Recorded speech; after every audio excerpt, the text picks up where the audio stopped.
Hello people! So, this is my VR to ZedOutdoors. He's doing a competition for his 100 subscribers. He's just hit it. Well, actually he's on about 150 now. So a massive congratulations, Zed. It's a big milestone and it's just going to keep increasing, I'm telling you, because you've got an absolutely fantastic channel. I'd just like to do a shout out, to be honest, for Zed straight away. Because he's been floating around the community for a while now and he's leaving really positive comments on everyone's channels. And I know he's been subscribed to me for a while, so I know he's been commenting on my videos for maybe a year, maybe a little bit less, I'm not too sure, but he's just a really positive guy. I mean, on every single video he leaves a really, like, wherever I go, whatever video I look at, I'm pretty much certain to see Zed somewhere in the comments making a comment, and he always makes a good paragraph, you know, it's not just a couple of words, it goes all the way kind of thing. So yeah, definitely go and check Zed out. He's a really cheery guy, really happy, he's fun to watch. So yeah, I'll put his link in the description for starters, so make sure you go and check him out because he definitely deserves some more subscribers and I can't wait to see what you get up to outside Zed.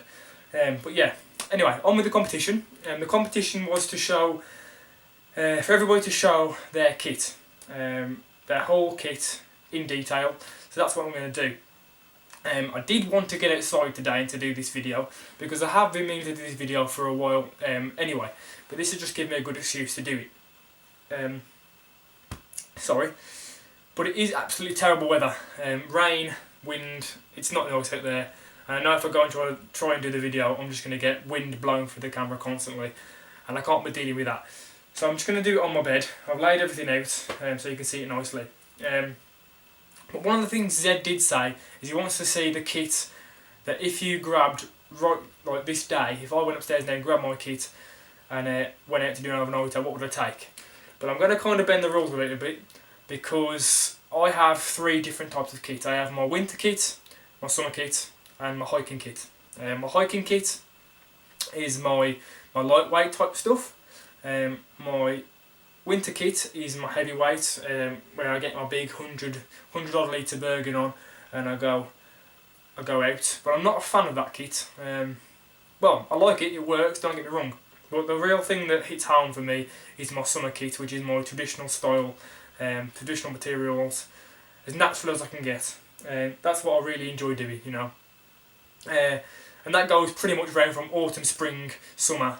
It's only really when it gets below minus at night when I really get out the modern kit with the sleeping bag and stuff. So that's what I'm going to kind of base my kit on, because I know that I am one of the few in this country anyway that tends to do that style of kit. So I thought it would be a little bit different to show, because I know a lot of people are going to be doing the kind of mainstream modern type stuff, which there's nothing wrong with that, you know. I've got that kit as well. That's my winter kit. But this is what I like, this is my thing. So I thought I'd show this just for a bit of variety in the competition. So yeah, I'll turn you around. Everything's laid out on the bed. I'll go through it all in detail. I'll show you what I carry it in, my rucksack as well. So yeah, bear with me and I hope you enjoy the video. Okay then, so I've got everything laid out on my bed. Underneath, first of all, I laid down on the bed. I've got my wool blanket. That's a twin size Dutch Army 100% wool blanket. In the summertime I don't sleep with a sleeping bag, I don't sleep with a sleeping mat, I just sleep straight on the floor with my wool blanket and my canvas bedroll. It's surprisingly comfortable. I am going to make a video on it this year in the summertime just to explain how I do that and how I keep myself comfortable at night. But yeah, that's how I do it. I like to experience how back in the day, in the 18th century, that's how they kind of slept, how they did things, and they got on with it, you know. So I like to experience that, because at the end of the day I can always come back home and sleep in my nice bed. So it's not going to kill me while I'm young. So yeah, I'm going to point at things because I don't want to be climbing all over the place. So starting on the left, just there, that is my 8x8 10th Wonder oilskin tarp. Absolutely love it. It's a fantastic tarp. Really versatile, really robust, quite expensive, but it does fit my traditional style of kit quite well. I'm just going to zoom in now and just show you a few bits about it. Okay, so just a close up on the oilskin tarp. Inside the folded piece I have probably about 50 metres of paracord there. I'm pretty sure it's about 50 metres, it might be a little bit less, but I like to be able to go from tree to tree, get the tarp on, then go under the tree again. Under the tarp again, sorry, to have a bit of kind of a washing line, I suppose, to hang things off. So I like to have plenty of paracord. And then I got fed up of using little metal pegs that pull out of the ground, so I've made myself 5 big hazel tent pegs, and I can hit in the ground really well. And I've just got 2 plastic ones there just in case for backup. So yeah, that's the way I like to do those. I've got fed up of putting little pegs into mossy ground and just pulling out and not being able to put enough tension on them. So that's that. And then on 2 of the corners there's some hanks of bank line. I don't know where the other one is. But yeah, I like to use bank line as my guidelines because they can take a lot of tension and they've got a very strong breaking point. So yeah, that's what I like to do with those. That's my tarp. So next up I've got my wax canvas bedroll. That's what I roll out. That is the size of a single bed, and I fold up my wool blanket in half in there, get inside the wool blanket, then get inside the canvas bedroll, and it keeps me nice and warm at the summertime. You know, when it doesn't drop too cold, it's perfect. I can still get away with it in autumn and spring, but it does get a little bit chilly, so I have to put a few more layers on, but it's fine. Next to that I've got a little pillow. I swear by that pillow, I've always used it. I know a lot of the guys don't actually take pillows out with them, but it packs down to nothing really. I can ram it in the kit in my bag pretty much anywhere, and it's not a big deal. And it just gives that extra bit of comfort when you're sleeping. Then next to it, not so traditional, but it works fantastic, is the survival blanket. I actually won that off Strat 2206. So thanks again, Mike. I actually use that in every single piece of kit now. I use it as a grey mat, and I face the reflective side up towards me, just to save some of that body heat from convection. And it works well. I love it, and it's the perfect size as well to go under the 8x8 tarp because it's just a little bit smaller than it. Then on the right, I've got my Pathfinder oilskin haversack. I put that inside the rucksack. There's nothing in it at the moment because I keep it empty, but what that's used for is when I get to camp, I can put that on and go out foraging, get some bracken for fire, any little things, you know, some fungi or whatever, and I'll just carry that with me. I can carry myself a little water bottle in there if I need to, first aid kit, and so when I go on a little bit of a walk, I've got my essentials with me. Okay, so in this section here I've got my cook kit, I've got the bush pot. I'm going to do a better review on that at a later date, sometime soon hopefully. Absolutely fantastic pot, I'm over the moon with that one. It's a lot better than the billy can, like 100 times better, definitely worth the money. Absolutely perfect for what I need. I've got that in a little kind of cotton bag because obviously I've got it blackened up now, and I don't want to be pushing that into my bag and getting everything else blackened up.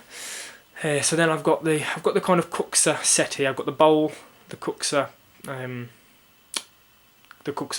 whatever, I can't remember the company now, and the utensils, and they're great. I love them. Really lightweight, really robust. They're a wood pulp and plastic mix, and they're fantastic. Love them. Then I've got my wooden spoon. That's just for stirring the bush pot, and then the little black bowl next to it is the squirrel cooker. I've got that recently off Jedi, and it absolutely works perfectly. I'm over the moon with it. I'm really happy with it, and you'll no doubt see that in a lot more overnighters. Okay, so down in this section here, this is my kind of not EDC, but it's, you know, my accessories, my little bits and bobs. I'll zoom you in now and take a closer look at that. Okay, so this is how you see my pack as it's just been pulled out of the possible pouch. In this little pouch here, we've just got some fat wood, some kind of 3-inch sticks of fat wood. They're really useful for firelight, and I always carry those with me. And it's surprising how often we actually use those. I do use them quite often. Here we've just got three hanks of bank line. You can't have enough cordage. I've already got bank line on my tarp, as you've already seen. But carrying a little bit extra is always extremely useful. Here we've just got a tinder pouch. That's just got some bits and pieces in, nothing special. Just some stuff that's better to keep dry, just some wadding and some what's it called, char cloth, some cramp balls, Next to it, just got my fix and wax. Again, I am going to do a video on that, how to make that. I've got a lot of things planned, just getting around to doing them. And then in this shotgun cartridge, just got some fat wood shavings. When I am turning the fat wood sticks into feather sticks, any little bits that come off, I just pop them in there and keep them. Next to that, we've got just a pack of AAA batteries for my head torch, which is next to that. Nothing special about that head torch. I do need to get myself a better one. It's just getting around to actually buying it. But to be honest, that one's done me fine for a couple of years now. So, well, saying that it's my third one, but they're doing me fine. Next to that, there's just a box of matches. I am a fan of using matches.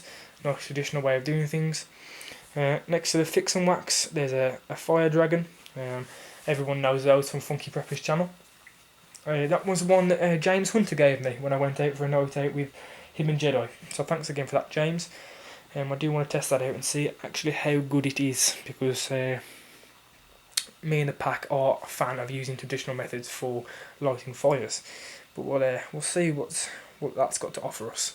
Next to that, there's just a small LED light that's got 28 LEDs in that, as I think. It's got a lot in here anyway. I can't bother to count. But just use that for a little bit of extra lighting if it needs a bit. I very rarely use that, but it is nice to have just in case. And then next to that, there's an 8-hour candle and just a smaller candle. We like to illuminate our campsite with natural lighting. You've probably noticed with fire, with the paraffin lanterns, with candles, all little flames everywhere, tea lights and stuff. That's just the way we like to do things, and it works really well. It just gives it a nice cosy feeling. So yeah, that's my essentials. Now we'll get back to everything else. Okay, back to the bigger picture. In this dry bag here, that's just my food. I've filled that pretty much full. I don't go scarce on food. I always make sure I take enough food, because without food, you're not comfortable. In the winter time, when it does get a bit chillier in the springtime, I'll have another one of those dry bags with my thermal clothes in, just to keep those dry. But I don't tend to carry that in the summer because I just don't need it. A bit lower down here, this is my new leather pouch. I made that recently. Inspired by MCQ Bushcraft, and that's just got all my Tinder pouches in. And I'll zoom into that now just to show you that. Okay, just a zoom in of the Tinder pouch. Just open this for you. It's got an antler toggle on there. This is just a copy of MCQ's Bushcraft pouch. So in here, we've got some raffia bark right there. I like to use that for making my nests. So there's some grass under there. There's a pouch here that's just full of birch bark. At the bottom, I've got some red cedar bark. In this little pouch here, I've got my flint and steel kit. There's another little pouch here with some fine fibrous stuff in. I'm not actually sure if I can get the actual pouch open on it, what this stuff is. So if you can tell me what this stuff is, it'll be appreciated. I don't actually know what it is. I just got given it once, and it works absolutely amazingly, but my supply is running low. But yeah, that's just in another leather little pouch just to keep it dry, because that's what I put into the nest of my Tinder bundles, just to keep that dry. Just got a piece of chaga there, and a little tin here with some goose fat in. So I like to use goose fat as a bit of a fuel source. So yeah, that's my my Tinder pouch. Okay, and below this, I've got my this pouch here, this grey pouch, that fits all this stuff in, and that all fits in there nicely. And then here I've got leather gloves, absolutely amazing for collecting firewood, for lifting things that are going to tear your hands up, for tidying up the fire at the end so you don't get ash all over your hands, and for also wielding the axe, because my hands get pretty sore after a while of just splitting logs with the axe. So just wearing a pair of gloves just to protect your hands. And then obviously the main reason for the fire, when you're just rearranging the fire, moving things around, they just protect your hands from the heat. Okay, so moving to the right, paraffin lantern, absolutely love that. That's a recent purchase. I only had that a couple of months now, but I wouldn't go out without it anymore. Once that lantern's full with paraffin, it will last for 2 nights. So it burns for 20 hours, I believe it was, or something like that, which is absolutely amazing. 250 millilitres of paraffin goes into that. So a quarter of a litre will last 2 nights. So that's great, and I like it because it just gives a nice natural lighting. It's not any LEDs blasting all over the camp. It's just a nice illumination of your immediate area. From 2 metres to 3 metres, it just lights everything up nicely. Next to that, we've got first aid kit and toiletries. In toiletries, I've just got a microfiber towel, and then obviously toilet roll, bits and bobs, some baby wipes, and toothbrush, toothpaste. This black thing here, that's just my small tripod that I strapped to trees for my camera, and I don't want to take this big one that it's on now. And then the last few items is my church warden pipe. Next to that is the water bottle that fits into my pack perfectly. I'll show you that. And then next to it, Laplander, my blind horse knife that Kev Outdoors gave me with the fire steel, and my small forest axe, which I never leave the house without. So yeah, that's pretty much everything. I will now show you the rucksack that it all gets carried in. Okay, so this is my Frost River Bushcraft pack. It's quite an expensive pack, granted. Quite a few people have made comments about how expensive it was, but it was a birthday present and I've been wanting one for a long time, and I absolutely love it. I have been meaning to do a review on this, so I will get round to it at some point, because I know a lot of people want to see this, because there isn't actually a good review out there on this pack. But it's a wax canvas pack, all leather straps, hard brass buckles, it's all natural materials, and I absolutely love it. It's massive. Like, I can fit everything in there, and more. The only thing I can't fit in there is my entire winter kit, but to be honest, when I got on my winter kit, I'm touching 20 to 25 kilos in weight, and this pack does get uncomfortable then. But with 15 kilos, it's perfectly fine, and I can walk for miles with it. Yeah, it's an absolutely beautiful pack. It's got the axe sleeve in there. It's got the two well, it's got 4 of those. It's got 2 more underneath for putting a bedroll on the bottom. And there's a lot of versatility with this rucksack. I absolutely love it. But yeah, if you want to see more of this rucksack, let me know, and I'll make sure I get that review done for you. So yeah, I'm going to pack it all up now and show you what it's like all packed up.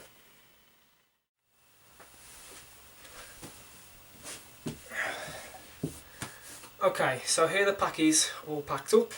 In the front 2 pouches, on this left one, I've just got my toiletries and first aid kit. In the right one, I've got my water bottle, fits in there perfectly with a cup as well underneath it. I have my lantern, my paraffin lantern, hanging out of this pocket. It hangs there nicely. The only issue with that is when I have to climb over walls and stuff, I have to get one of the pack to just support that lantern so it doesn't smash off the wall. That's not a big deal. Just over here, I've got the wax canvas bedroll that straps onto the bottom of the pack. Underneath there, there's obviously the two belt strap loops. That straps onto there nicely, and because it is wax canvas, I can sit the bag on top of there, on top of the wet floor, quite happily, and not worry about it getting wet. Where if I did have a wool blanket under there, there's a possibility of it getting wet. In the axe sleeve, you've got the small forest axe, fits in there nicely. This is the full size Bushcraft pack. On the smaller one, you don't have this section. The bag ends there, and obviously if the axe sat in there, it would stop like that, which isn't great. But with that extra size, it drops in perfectly. Let me just turn the pack around for you, just so I can show you the side.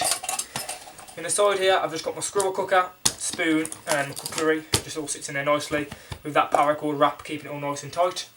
And then in the top section, there is a lot more room in this pack. I can fit more in there if I need to. When it gets to about autumn, spring time, if I do need the grizzly jacket, it will fit in here. I can squeeze that in. But in the top here, I've just got another fleece. I tend to just tuck that in case it does get a bit cold while I'm walking. And then, if I can just turn it around again, on the other side, I've just got my small tripod and my church warden pipe in there. So that's all packed up. Everything else goes in the bucket section. Wool blanket at the bottom, tarp up the back side, like closest to my back. Keep the heaviest items close to your back.